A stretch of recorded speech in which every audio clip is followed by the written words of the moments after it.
Coming to you live from Tampa Bay, Health Info Radio is proud to present The Pulse with your host, Carol Ann, your tough love administrator.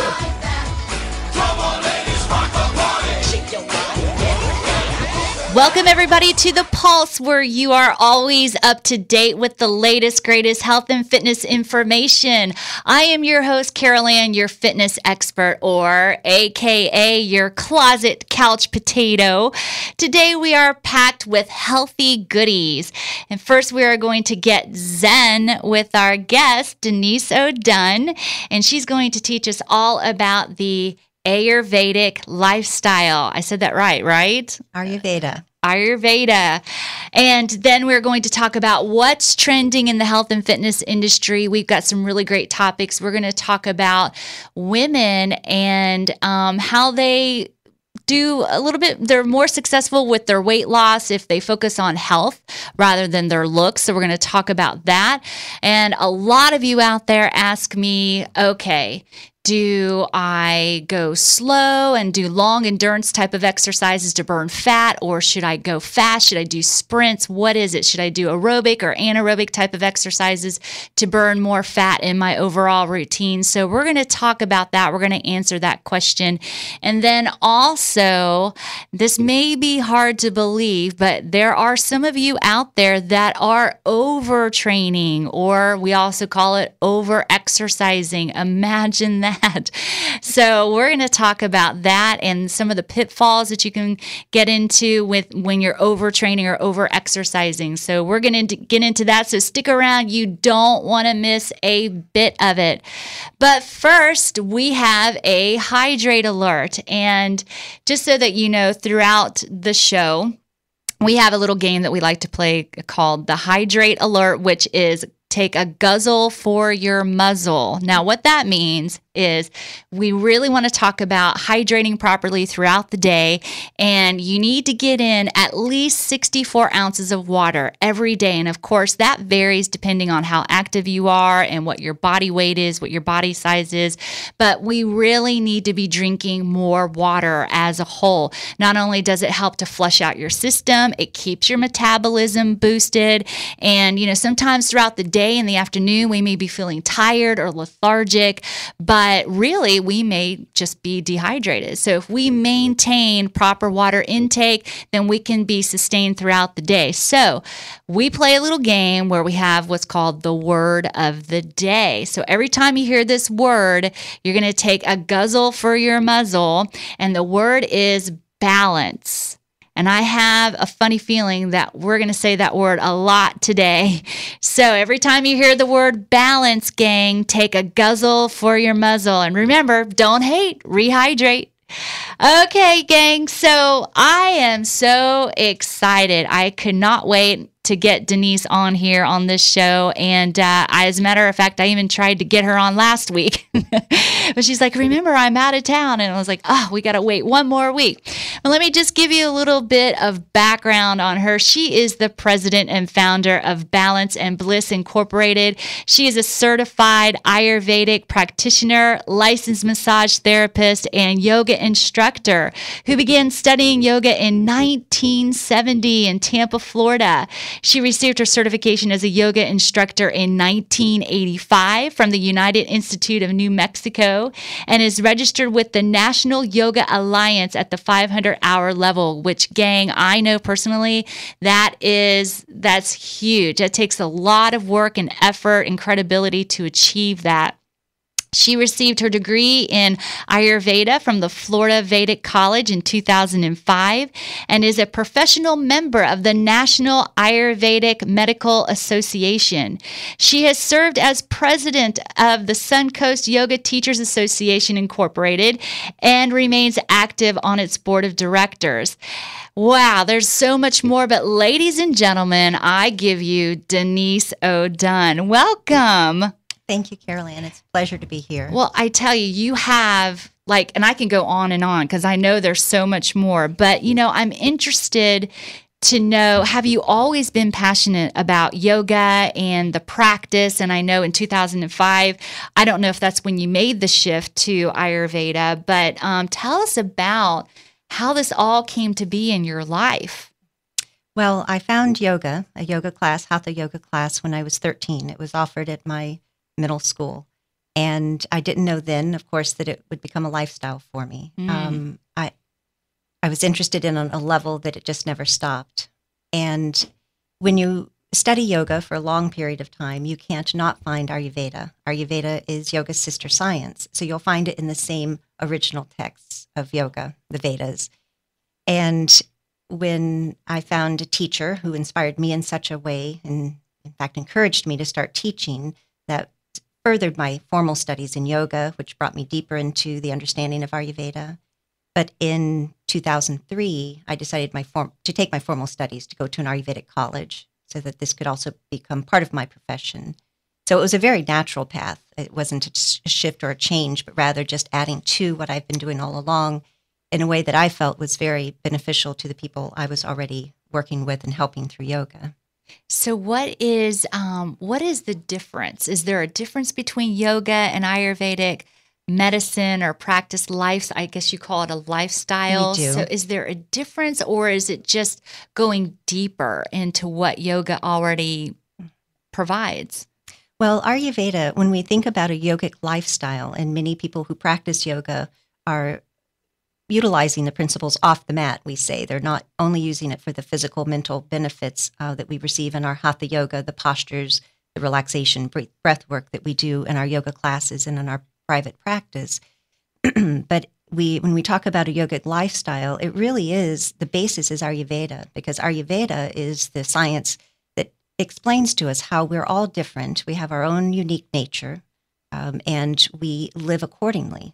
And that's why when one person is advised to do a certain thing, it might be more beneficial. You were saying that a little bit earlier about hydration. Everybody needs to hydrate. But in Ayurveda, we say a certain person of a certain makeup will need more hydration than another person. One person conserves water more, than another. So that's one of the differences. In yoga, also, there's there's potential for a higher state of consciousness that comes from being so much in a perfect place within our settling into our bodies and then quietening the mind and the nervous system and taking us into this beautiful, what we call sattvic place, or this enlightened and clear place. And Ayurveda recognizes that as well. But it also says that there are times that we need to be active, and there are times that we need to be still. We call those the gunas, these qualities that we refer to. So yoga has more from its very basis, and I'm talking about its tradition, not necessarily the full range of yoga styles that we practice today, but in its tradition, it has more of a sattvic base. We eat to calm the mind and to calm the nerves, quieten the mind, settle the body. But in Ayurveda, we say actually there are times we need to rev it up, and there are times we need to take it down. And so it has a more broad, global view, if you will, of lifestyle. Very interesting. So it's interesting how you brought up where to eat to quiet the mind and the nerves, because when you apply it to everyday living, so would you say that kind of crosses over to, is that a little bit different from what we would consider stress eating or emotional eating? Like, because I can see people eating if they need to quiet the mind, if they're emotional, or do people tend to, because it sounds as though with Ayurveda, when it's time to eat to quiet the mind, that we need to look for more healthier choices, or because I can definitely see how people fall into that. And I know that was just one example. So tell us about the different doshas and how does one know if they're one dosha over the other, or if they had that body type, or explain that. Go into a little bit more. I've got my hand out because this is my schooling today. So talk about that. I'm happy to, because really that's where the basis of our understanding lies. We see these three dynamic forces of nature we call the doshas, and they're vata, which is made up of the elements of ether and air. There's a pitta dosha made up of the elements fire and water, and then the kapha dosha made up of water and earth. And when we look at the qualities of these elements, then we understand the nature of the dosha. So we all have all three doshas in our makeup. And that means we wear it, we look a certain way because of this dosha combination, how much vata, how much pitta, how much kapha we each have. But it also affects our physiology. It affects the way we think. It affects everything that we do. It even affects the way that we would naturally feel. And we're born with this makeup. And we are given what we call prakriti, your original nature, this perfect. In Ayurveda, everything has a cosmic view. And so we say there's a perfect combination of dosha you were given at birth. And it came from your parents, their doshic nature. You could say genetic. Genetic is a modern term for doshic in one way. Okay. And so it sets us up to enter into this life with a certain protocol, you might say. But through life, we're also affected by the doshas because everything we do, we were talking about food, but you're right. It's also the work that we do, the relationships we have, everything we take in through our sensory organs, our perception of things, the mind will process it. So everything we encounter in a day affects us. We know that, and affects us in a certain quality. It either excites the nervous system or it calms the nervous system. It either increases our appetite or decreases our appetite. Everything affects us by a certain quality. So Ayurveda explains that where we were born with our perfect combination of dosha, right when we take that first breath and every breath from there on, we're going to be constantly affected by these doshas too. Their qualities respond to the other qualities of the doshas. And in nature, everything has a like increases like principle. It's one of the fundamental principles in nature, which Ayurveda is the science of nature. And then we understand that opposites will create a balance. So take a drink. Guzzle. She caught it. That's right, I did. Take a guzzle. So what we're looking to do then is to understand our nature so that we can keep it balanced. We are going to use opposite actions. So the Vata individual that has this nature of ether, which means space, void, emptiness, the space between matter, and air as the elements, tend to be, by nature, very light, dry. Structurally, they'll be taller or shorter than average, but they'll have very thin limbs by nature. Their skin will be perhaps darker toned. Even among different races, they'll have darker toned skin. Their skin tends to be drier. They have maybe rougher skin because of that. And their internal organs kind of work the same way. They tend to be drier, irregular. Their mind is also like ether and air. They can be spacey, but they tend to be very creative. They're happy-go-lucky. They're our artists, our free spirits. And so that's their nature. So if we take this Vata individual with all of this light, dry, clear, subtle, rough qualities, irregular is the top of the list for them, we need things, and things can be food and herbs and oils and the work we do, the music we listen to, everything we encounter in the day that is the opposite. It needs to be grounding. It needs to be stabilizing. It needs to be wet. It needs to be nourishing. So with the same example, I think I can wrap that up by saying that Vata type that might have a tendency, because it's like their nature, to go, and always be on the run and always be doing something different and new and exciting. And they may or may not eat. They don't have big appetites. But when they do stop, they'll have this cold, dry salad. It just is so delicious to them. What they need to do is stop long enough and have a warm, wet, nourishing soup. Soup or salad. It can be that easy in a day to make a different option that will keep you better balanced. If they kept going, adding things that were more and more like their nature, then they would have excess of that dosha. And for a Vata person, it could start to present as insomnia, nervous anxiety, chronic dehydration, where they're having a hard time even through ample amount of water intake absorbing it because their tissue is so dry. It can, in the long term, lead to degenerative processes. So, wow, that's so great. All right, so that's Vata. Talk about Pitta then, because I know people are listening to this and they want to know, okay, which one am I, or which one do I more lean towards? That's right. Okay, because that's exactly it. We all have all three doshas. So if you had a full list of features, you would say, oh, that's like me in each column. There'll be some of you in each column. So Pitta person, fire and water, they're going to be physically of an average height and a very proportionate build, and typically very well-defined musculature. Common athlete is what we're really looking at here. And again, athletics, it differs, but if I go there, I'll forget the original question. So maybe you'll keep that in I mind. will. Ask me about Yes. the different Okay. athletics a person might go into. Okay. So the Pitta person will have lighter skin, easily burns, freckles, moles would be common, sensitivity to heat. Their skin tends to be sensitive, so they might naturally get overheated with heat rash or be sensitive to chemicals on their skin. The internal makeup of the Pitta person is also moderate because the elements spread out from the most subtle to the most dense, ether, air, fire, water, earth. Pitta is right in the middle with fire and water elements. So their digestion, elimination, their energy, their endurance, their immunity, their metabolism, everything is kind of in the middle. It's good, it's average.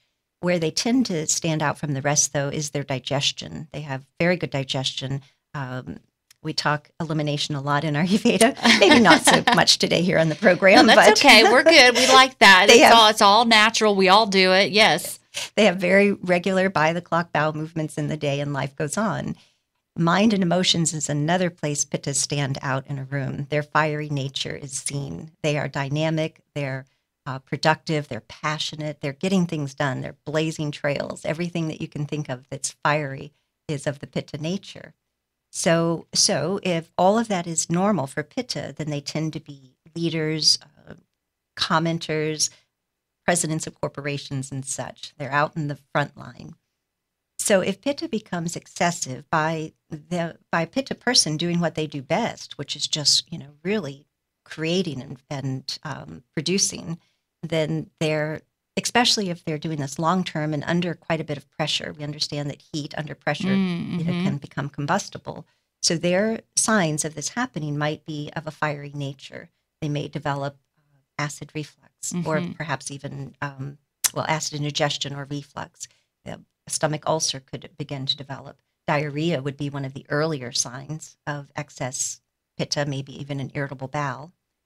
We would also say that Pitta person might start to have issues with irritability that would lead to frustration, aggravation, anger, maybe from 60 seconds, like snap. Right. So with all of that in play, this person is about to explode, and we need to do things that are opposite of their nature, and it would be things that are cooling and calming.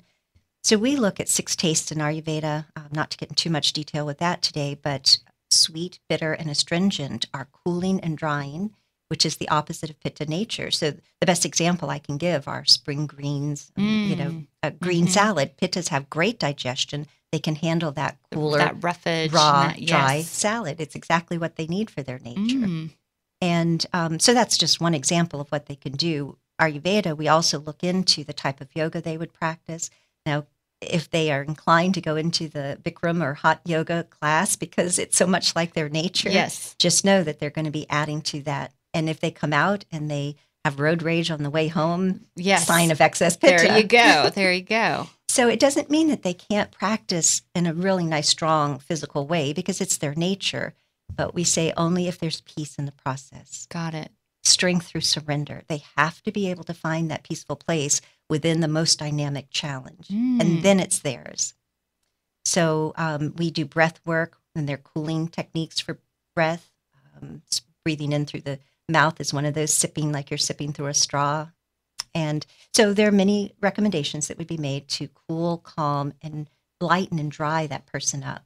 Okay. So then what about the athlete then? So there's a slight difference then. So what about that athlete? Well, I was just going to give an example of how you might see the doshic athlete. Basketball player, Vata, tall, thin, able to move, and sprinters, right, as well. For running, it would be the ones that can really sprint. The typical idea, just so you have a visual of a Pitta athlete, would be a baseball player. Right. Average height, proportionate build. Yes. A lot of strength and force and dynamic, and they can move quickly, but they have to have good stamina. Vata types don't have as much stamina. And then Kapha, which we'll be getting into, I'm sure, next, is going to be a person, we could say football linebacker. Right. I believe, the really big, yes. Being able just to hit a wall. Yep. That's the Kapha person. And again, they may not move as fast. They won't move as fast, I have to be honest. But they have long endurance. So they're the long distance runner. Mm-hmm. They have the stamina to keep going. Well, very interesting. So let's talk about the kapha. Okay. And so the kapha dosha is... Kapha. I Well, didn't say that right. that's okay. It's very common to hear it pronounced kapha, and even people in the field will sometimes call it kapha. In Sanskrit, which is what this language that we use in the Vedas, we say that there's not an actual F sound, so PH actually makes a P. Okay. Well, that's good. A little Sanskrit to today, yes, too. I love it. So the kapha individual made of water and earth is going to be taller or shorter than average, but much different than the vata counterpart. They are going to be heavier, thicker, more solid, dense in nature. And it doesn't mean overweight. Anything that's excessive in a dosha means that it is over the top. It's gone into an extreme. But they are thicker and more solid by nature. They're literally going to have larger bone structure, heavier, more dense muscles, and then also even thicker skin and more natural padding of adipose. Their skin is cool and damp. In fact, it becomes a little bit like a party game at this point, but you can have fun with Ayurveda. Yeah. Is that at a gathering, shake a hand, and if that hand is cold and dry, vata, vata is a prominent part of that person, at least at that moment. If the handshake is cold and wet, kapha, and if the handshake is warm, whether it's dry or wet, there's your pitta person. So that's very good. You start that's to tell our parlor dosha game, right? That's right. So hey, that's cool. All right. So the kapha internally also slower. Their digestion, elimination, it's regular. Kapha is a very regular dosha, albeit slow. So their metabolism is slow, which is why they might gain weight easier than others, and they might have more trouble taking that weight off, doing the very same thing, eating the very same way as another person, but they're going to have more difficulty because of their nature. The the immunity of the kapha person is actually very strong.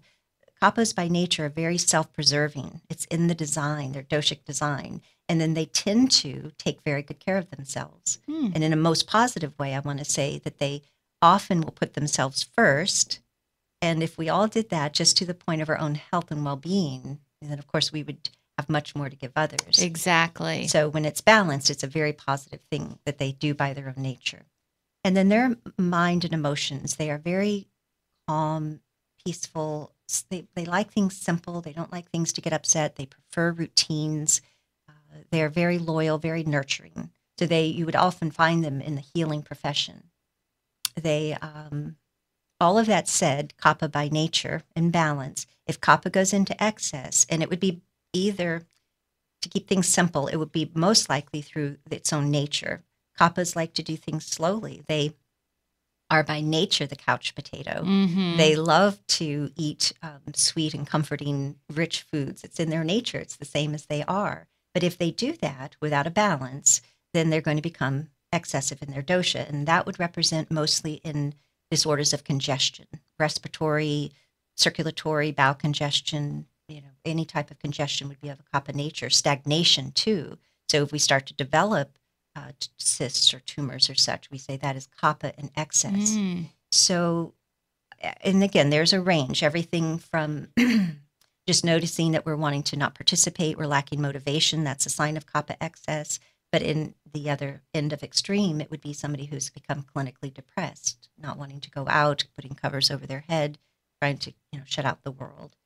So this kapha person, by their own nature, and especially if they've gone into excess, needs the opposite. They need things, and we've talked about all these variety of things they can do that are stimulating, warming, drying. So it could be pungent foods that actually have a heat sensation to them, stimulating foods, and certainly drier, not the richer foods. It would be simple, clean eating. And they would need to do, one thing about kapha is vatas and pittas are pretty self-motivated. I mean, they are out there doing their thing. Yeah. Differently, but they're doing their thing. And kaphas, though, have a hard time developing a new routine, so they often need help. They need a friend or family member to come over and say, hey, let's go walk. And when we walk, we'll talk about this. And that walking, that talking, brings in vata, pitta, to start to disperse the cloud, the darkness, and then they start to see it.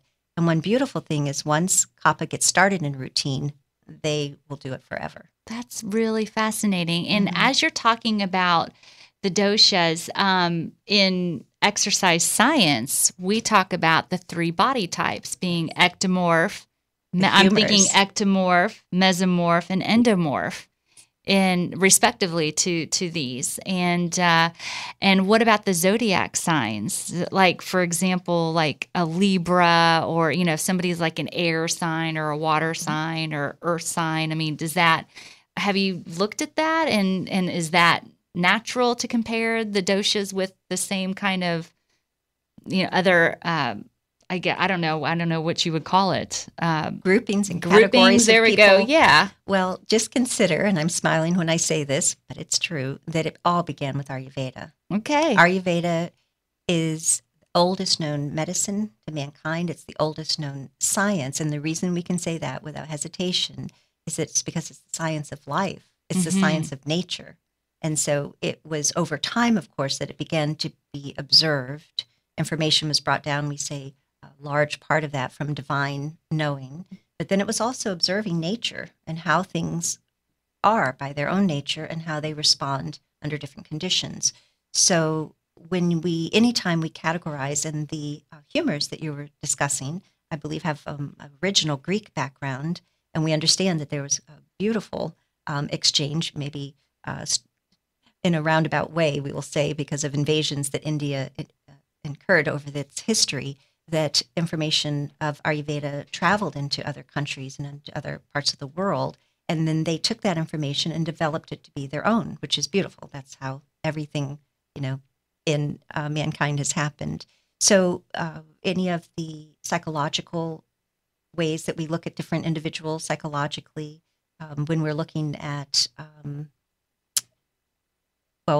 I'm going to back up for just a second and say that one thing that Ayurveda does not do, though, is pigeonhole. Because even though we say a person is maybe Vata Pitta dominant and Kapha is their third nature, that combination, Vata being their highest dosha, has 2 elements that contribute. So they may be more air or more ether. And if they're more air, they could have qualities that are either soft breeze or, crazy tornado. And so everybody has an absolutely unique nature. There's not another person like you or like me in this world. So it categorizes, but it doesn't pigeonhole. Yes, it doesn't just click you into a thing. So when we assess this, when we Ayurvedic consultation, or there's a lot that can be done with self-assessment in Ayurveda, and you can learn a lot about yourself through questionnaires and that type of thing. But an Ayurvedic practitioner comes in when you want to know for sure, and you want all the details. And then you also want to have suggestions of how to move forward. So when an assessment is done through yourself or through a practitioner, you will understand how different you are. And there won't be a plan that's exactly the same for one person as it is the next. I love that because it's constantly flowing, right? Where it's like ebb and flow, and every day is a different day, and how we react and how we deal with things that come our way. So I love going over the doshas and that. But there's also another practice that you talk about is Panchakarma. Did I say that right? Panchakarma. Panchakarma. What is that? And talk about, I guess there are 3 stages, and what is that? Okay. Panchakarma is a traditional program in Ayurveda that considers the individual's original nature, where they are currently, and it helps to bring the person back into doshic balance. We say that you are in your greatest harmony. Life is flowing most smoothly when you are as close as you can be to that original makeup. So Panchakarma is a process. Pancha actually means 5, and karma means action. And so it was referring to the 5 principal actions. To answer your question about the 3 stages of Panchakarma, if you were to do a Panchakarma program that was 21 days long, and that's a typical or classical amount, then the first 7 days would be preparatory, and we call that Purvakarma. There are things that you're starting to do, elimination diet, that's bringing you down to what will be a mono diet during the Panchakarma primary stage of this program. So the first stage is pretty much preliminary, things that you're doing, herbs that you might start to take, getting even your mind, your psyche set for this process that you're about to go through. That is so true, because no matter what you're doing, and if you're involving yourself in whatever new programming, you do have to wrap your mind around what you're about to do. Exactly. And so that's a very good point. And especially with a program like Panchakarma, because literally it can be life transforming. So you allow yourself that time and you realize this is a big thing I'm doing, and I'm going to prepare myself for it mentally as well as other ways, getting my life in order so everything can wait while I'm investing 100% of myself in this program. So then in this 21-day scenario, we would say, well, the center 7 days then are the 5 actions. And the 5 actions include literally some of the Ayurvedic techniques that we do. There are actions that are going to be cleansing and some that are more rejuvenating. And so these are literally body treatments that the person is undergoing each day. They are also receiving a mono diet. One of the basic principles in Ayurveda is that we need to rest the digestive system during this process. And it isn't fasting. It's actually eating a dish we call khichdi that is made specifically for the individual, considering the different herbs or spices that might be used. But it's very easy to digest. It's like a baby would eat pablum. It's nourishing. It sustains the person's energy, but that is easily digestible. One of the biggest energy guzzlers we have in our life is digestion, because we are oftentimes asking the digestive system to do something that's pretty difficult. Talking about digestion, and my stomach is growling as we speak. Exactly. We are. So we rest the digestive system, but you're fed well and your energy stays manageable, especially because that 5 action part of Panchakarma is to require so little energy on your part. It is time that you don't work, you don't communicate with the outside world as much as possible, because in a more contained situation, we can really help the individual to balance the doshas well. So the last 5 days we call Pashatkarma. Last 7 days in this scenario, and it is the post Panchakarma. And that time period, whatever the time period may be, is to build tissue back up again. Ayurveda does not believe in cleansing and then cleansing's done. There's a beautiful balance between breaking tissue down in a cleansing method and building it back up. Some of it happens almost simultaneously, but then there's a period that's more about the cleansing. We go into internal cleansing aspects as well with the individual. And then the rebuilding, which we call rasanya, which we're taking tissue back up again. So it's a well thought out program that is designed to, first of all and foremost, balance the doshas for the individual, whatever that means for them. And that's why every program is different accordingly. And it is a combination of cleansing and rejuvenating treatments. That's wonderful. And now do you do this at the place of which you have your practice, and people, do they come and stay with you for 21 days? It's an option, yes. We do Panchakarma at Balance and Bliss, our establishment in Citrus Park in Tampa. And it's an option. We encourage our clients to stay with us during Panchakarma. They will appreciate it once however difficult that might be to arrange. Is a beautiful way to do Panchakarma, where you have no demands. We cook for you. We do private yoga with you. We take you through your day, and it's a beautiful day, along, of course, with the treatments.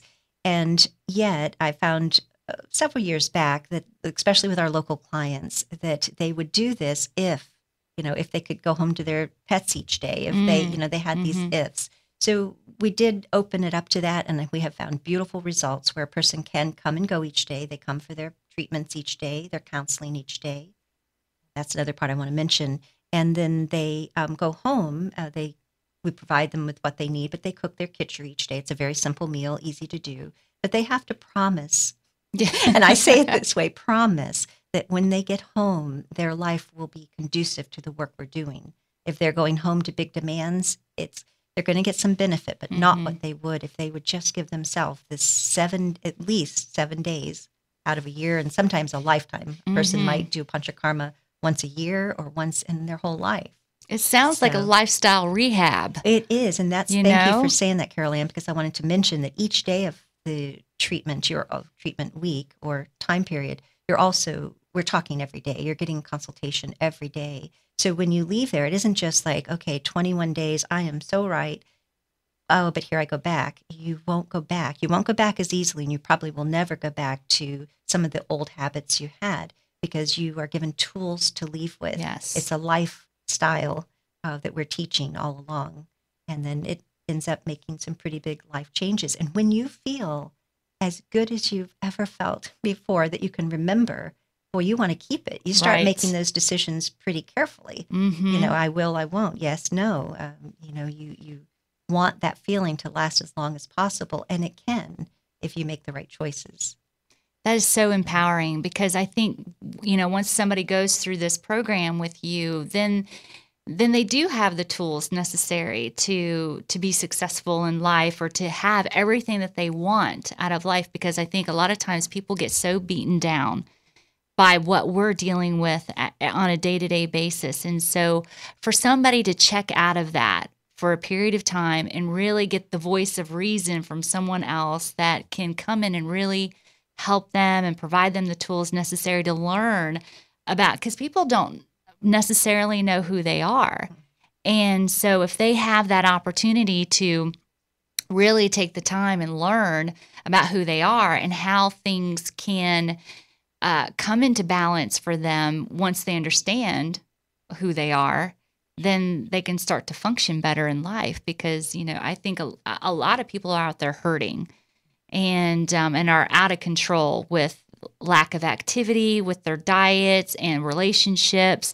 There's, and when I look at somebody, when somebody comes into needing my help as a personal trainer or giving them advice on nutrition and that, when I'm looking at them, I'm not really dealing with their lack of exercise or improper diet. There's really something down deep inside that really is what the core problem is. And they're just wearing outside what the core problem is. And so for somebody to be able to come to you and really put it all together for them so that they can start working from the inside out, it's a beautiful thing. So this is a wonderful, wonderful program. What other types of services, if somebody is not going to come and do like a 21-day stint with you, what other services do you provide for someone? We certainly have daily treatments. A person can come in for one treatment, one combination of treatments. But our services, we have Ayurvedic consultations, and we do encourage a person to start there. For us to be able to help them the most, we need to know more about them. And it will serve them, like you were saying, very well to know more about themselves. So it can be a full 2-hour initial consultation where they walk away with a wellness plan, their own personal plan to move forward. But it could also be to do, let's say, an Ayurvedic massage. That means that it's a massage that is based on their doshic nature. And when we use appropriate measures to help balance that nature, appropriate methods that are grounding for Vata, that are going to be regular but clearing for Pitta, and then more stimulating, a little more invigorating for the Kapha individual type of massage. We would use the appropriate oils as well. To do that, we need to know some doshic information. So we even have a 15-minute, we call it a Vikriti assessment, where I'll take their pulse and just talk to them a little bit about information that will give me an idea of how to move forward with them. And then the therapist, the Ayurvedic therapist, provides the massage accordingly. But the Ayurvedic treatments, traditional treatments, run the gamut of ones that are very nourishing and very grounding and stabilizing. We have a treatment called Pizza Chili, and that probably would whet somebody's appetite. Yeah, we're getting a bowl of chili. Or pizza. Pizza Chili.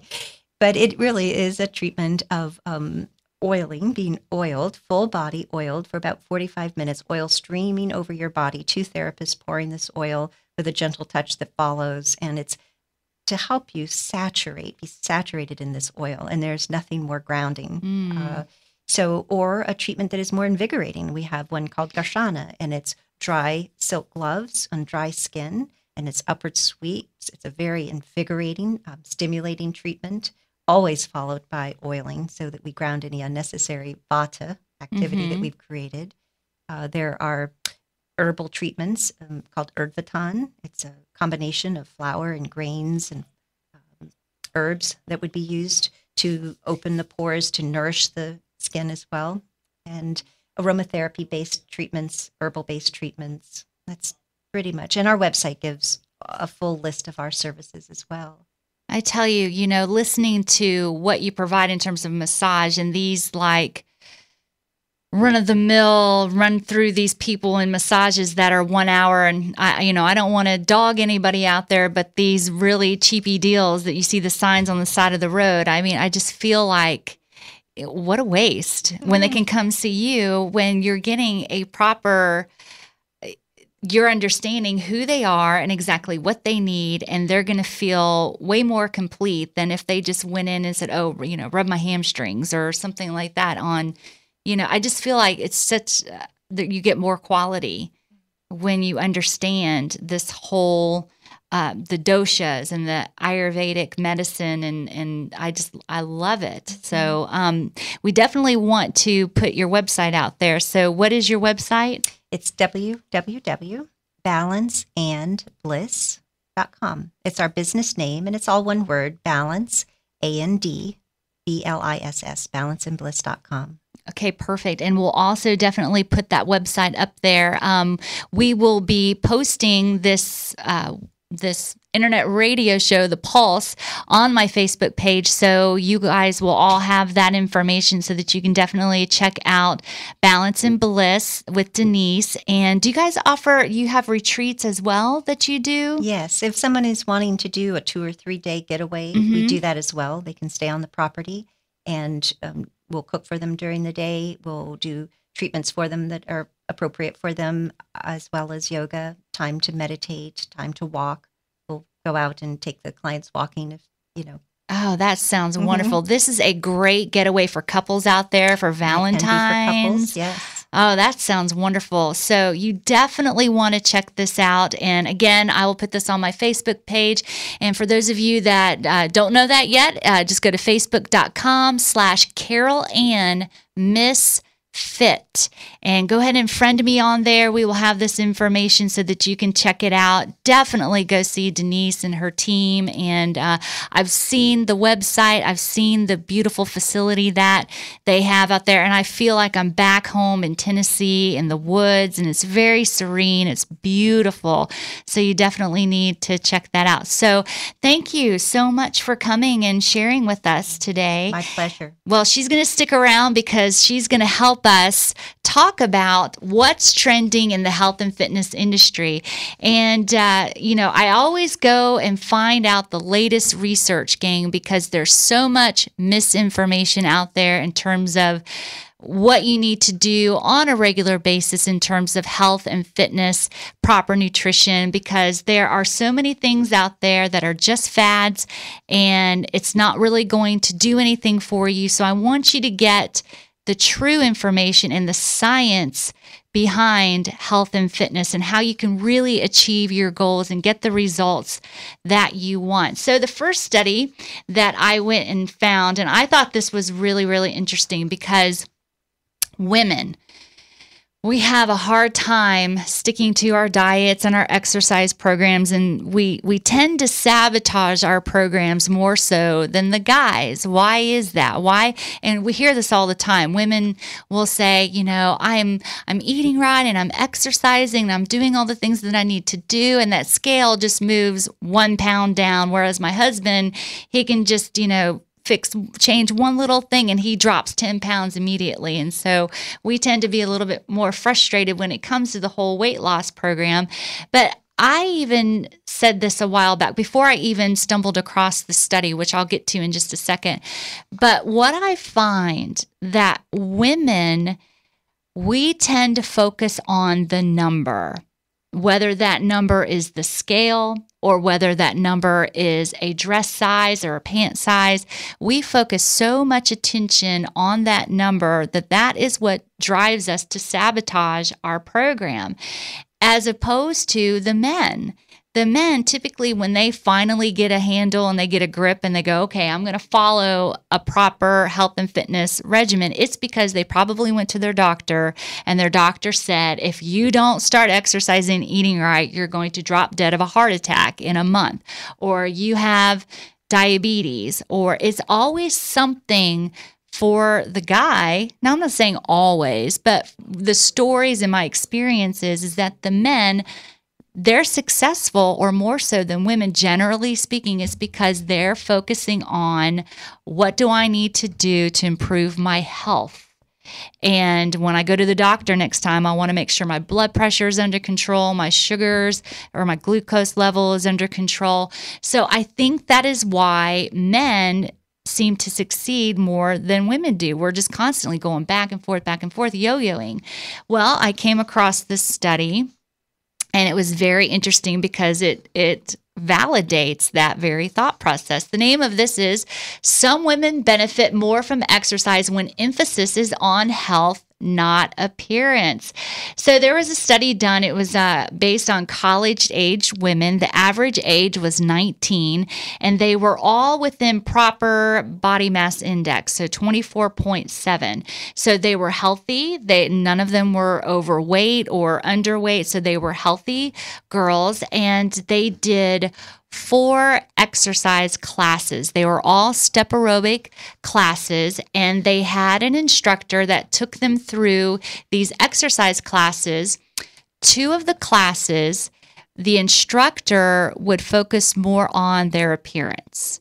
And the instructor wore tight tights and a tight-fitting top, and it was all about how you're going to look after this workout. So the instructor was motivating them throughout the class, saying, okay, girls, let's think about standing up tall. Oh, look, you lost 5 pounds just in your appearance, or something to that nature. We're going to do some exercise, and we're going to tone up those arms, and we're going to tighten up those glutes.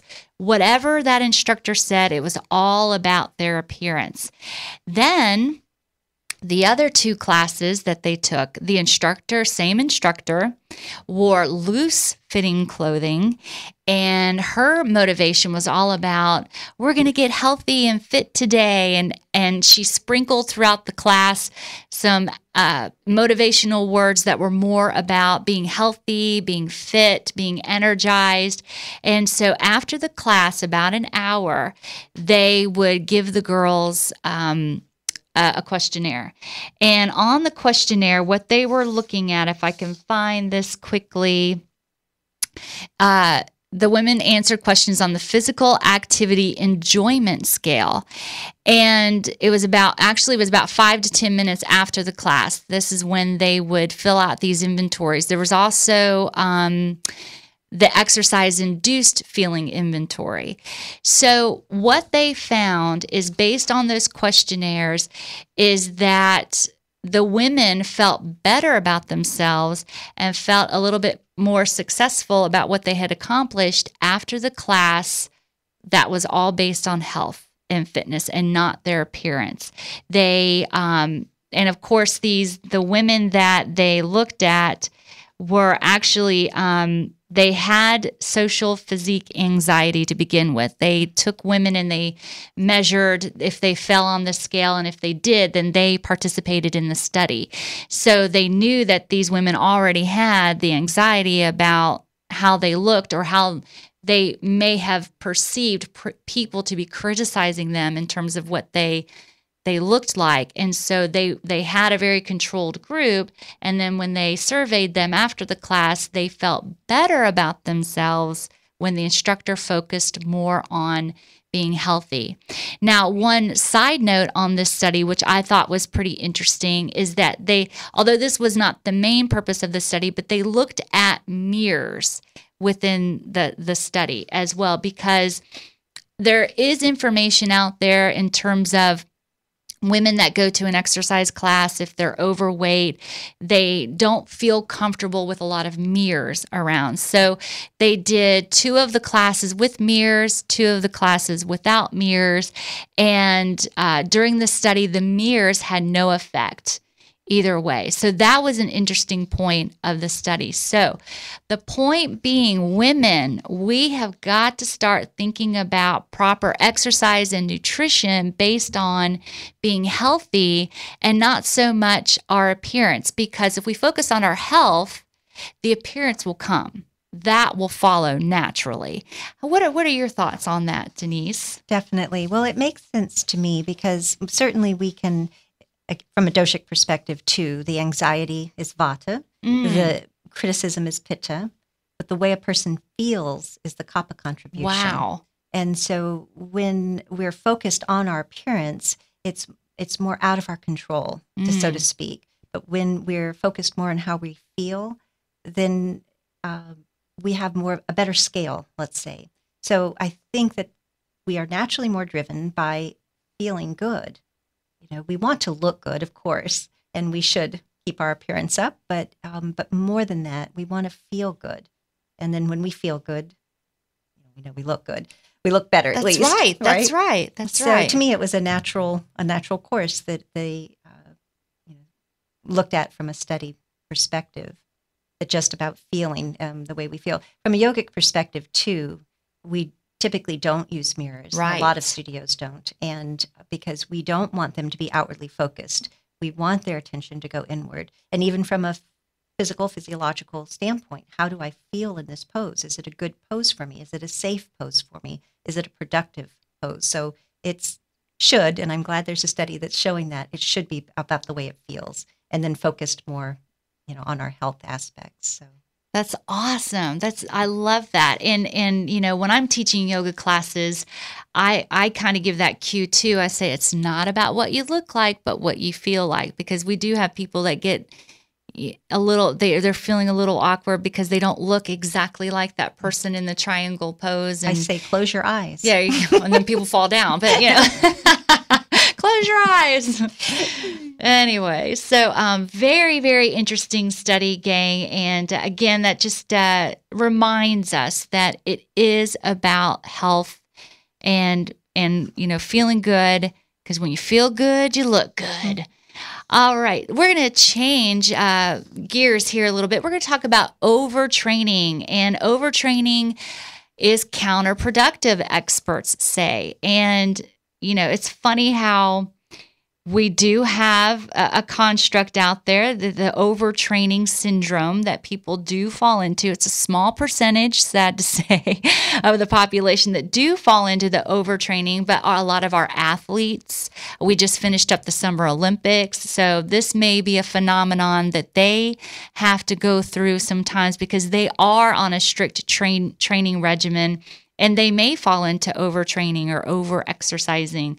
But just looking at some signs. If you are out there and you finally got motivated to get on a strict exercise program and nutrition program, here are some signs that you may notice. That may be an indicator if you are overtraining. Now, of course, we know that we've overtrained if we have sore muscles that are not going to repair themselves after 2 days. We call it the 2-day delay, or the technical term is delayed onset of muscle soreness. And that's pretty normal after a really hard workout that you did. That 2 days after that, you'll feel some soreness. But if it's not going away, obviously that is a sign of overtraining. But here are some other signs, and that is decrease in performance. So if you are lifting weights, let's say, and you are not able to lift as heavy as what you did in previous workouts with the same muscle group, then that may be an indicator. Increase in a person's resting heart rate and blood pressure. And we do know that a resting heart rate, the lower the resting heart rate, the more fit you are. So if you're taking account for your resting heart rate on a regular basis, and you kind of know what your resting heart rate is, when it begins to elevate and your blood pressure elevates, then you know that there may be a sign of overtraining.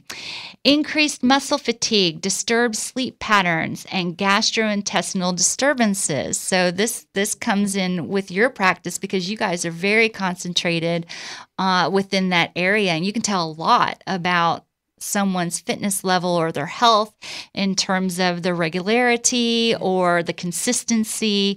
So if somebody can't sleep, or just a lot of sleep disturbances, that could be a sign for overtraining. depression, irritability, apathy, and low self-esteem. These are all signs of maybe you're overtraining. So you just need to take a step back and give yourself a break. You are not going to explode and pop out of your pants or your shirt or anything if you just take a week off. If you fall within these categories, if you see these signs popping up in your workout routines, or if you're just not motivated and you're just kind of in a funk, take a break, take a week off. So here are some steps to avoid overtraining from day one. We get a lot of people, especially after the New Year's, they really want to jump in with both feet into their program. They finally made that decision. I'm going to work out every day. I've made my New Year's resolution, and I'm not going to eat anything fattening. I'm going to cut out all bread. And so they really put unrealistic goals on themselves right from the get-go. So just to avoid it from day one, gradually work your way into exercise, especially if you are a beginner, are recovering from an injury, or have been physically inactive for some time. Start off with 2 days a week, 2 or maybe even 3 days a week, with just little walking or riding your bike, just something small. Just gradually get into your exercise program. If you go to a fitness center and you have all of the machines there, ask your fitness center to take you through equipment and facility orientations.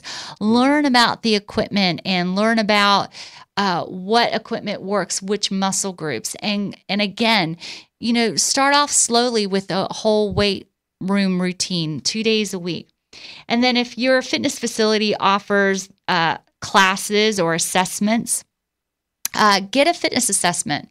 Find out what your baseline information is. So, for example, know what your cardiovascular endurance is. Know what your muscular endurance is, or your muscular strength. Know what your flexibility is at that point where you're starting a program, and know where your body fat composition is. Get that baseline information. That way, you're going to gradually do things to improve those 5 components of fitness. So just start off slowly and then increase your activity level once you start to feel comfortable and you're getting into a groove. So these are things that you can do to avoid the overtraining, which could come on pretty quickly if you have been sedentary for a while and then you jump right into a program overall. Anything you want to add with the overtraining and with doshas and the Ayurvedic practice with that? Yes. In fact, Ayurveda has a perspective on exercise and physical activity. It's called Vyama, and it basically is it's saying the same thing. You were speaking Ayurveda all along beautifully, but it's encouraging the individual to know their doshic nature, their own predispositions, their own tendencies towards strength and endurance and energy level. But then it also says that you should be able to exercise in such a way, and this is really about knowing yourself and being fully present, to say, what is 50% of your capacity?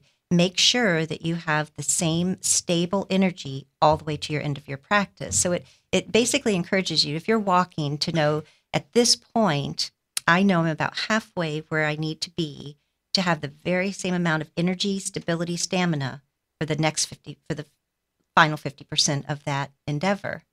So it does require you to be fully present, and it becomes quite a science in its own. And the other is breathing. You should be able to exercise in a way that your breath remains consistent. If you do start to have to breathe through your mouth consistently, not in a controlled manner, then we say, you're going more into stress alert sympathetic nervous system. So if you can breathe consistently, that's another good indicator. So Ayurveda actually does have very definite ideas about everything in life, including physical activity. That is phenomenal. I love it. This totally gives a new perspective from things. It really does. But from what we've learned today from you, this is where it all started. Everything. This was the foundation. So that's wonderful. All right. And lastly, gang, we're going to wrap it up. We're going to talk about what exercises really burns more fat than other exercises. Well, Again, this is pretty cloudy because people are confused. Should I be doing long sustained exercises, 60 minutes walking at like a 60% of my maximum heart rate? Or should I be doing sprint work? Should I be doing interval training? What is it? Should I be doing weightlifting? Should I be cycling? And gang, really the bottom line is when you're looking at a weight loss program, we tend to try to get too scientific about everything in terms of what's going to get specific results and whatnot. But if you're looking at activity for a weight loss program in general, it really is, and I say this before and I'll say it again, it really is simple math, and it is all about calories in, calories out. If you are truly looking at weight loss, so you want to make sure that you're expending more calories than you're taking in. However, if you are looking at a more specific workout program where you're really trying to put on muscle mass and create that definition, and I'm speaking of if you are looking at going into a bodybuilding competition or a fitness figure competition, and you really want to be very, very specific about your training, getting in about 1 to 2 days of interval training, that's really going to kick your fat burning mechanisms into place. So, there, and I can get really scientific on y'all, but we have what's called an RER value, respiratory exchange ratio, and it's on a continuum. So scientifically, if we were to put you on a treadmill and we hooked you up and we understood how much lactic acid you're burning and the waste product, how many sugars are you burning compared to your fat? It's a continuum, and it's on a 0.8 to 1.0 scale. 0.8 meaning you're burning 100% fat, 1.0 meaning you're burning 100% glucose or carbohydrates, if you will. And depending on what activity you're performing, that's going to up to 1.0 or move down to 0.8. Now, I will tell you right now, sitting here in this room, we're closer to 0.8 because we're just sitting, and in order for us to maintain energy, we're burning more fat than we are sugar right now. As soon as you start to increase your activity level, that line starts to move up to 1.0. We're never at 100% fat or 100% glucose. We're always at a combination. Always. It doesn't matter what we're doing. But when you increase the intensity of your exercise, you're also increasing the amount of calories that you're burning. So the ratio is going to shift a little bit. So all in all, interval training, there is a research done talking about interval training, and this was done at the Department of Human Health and Natural Sciences. It was published in the Journal of Applied Physiology, and they did do a study where they looked at interval training, and interval training is short bursts of high intense activity at 90% of your maximum heart rate, and then followed with a lower intensity activity for a certain period of time. So it depends on if you're going to do a 30-second burst of high intense movement followed by a 2-minute period of a lower intense movement. So if you're running, you do 30 seconds of a sprint and then you drop it back down to a 2-minute jog. And if you do about 10 rounds of that, then that would be considered interval training. So they have shown that the information here was they did a study and they were doing cycling. So it found that after interval training, the amount of fat burned in an hour of continuous moderate cycling increased by 36%, and cardiovascular fitness increased by 13%. So there is research out there that says when you incorporate interval training about 2 days a week, then you will start to burn more fat at a resting state. But just again, keep in mind that gets very technical. And if you're looking for a weight loss program, calories in, calories out, as long as you're moving and you're watching what you're eating. All right, gang. Well, that's it. That's all the time I have. I mean, I wish we had more time to talk about this, but time flies when you're talking about healthy goodies. So, gang, question for you. How many times did we say the word balance? Well, fine. Count them up. How much water did you drink? Post it on my Facebook page, Carol Ann Misfit. And, of course, facebook.com/Carol Ann Misfit. So thank you for joining me today. Thank you, Denise, as my guest. Lots of great information. Be sure to tune in every Tuesday at 12:30 Eastern Standard Time at www.healthinforadio.com, where you will definitely have your finger on the pulse with Carol Ann.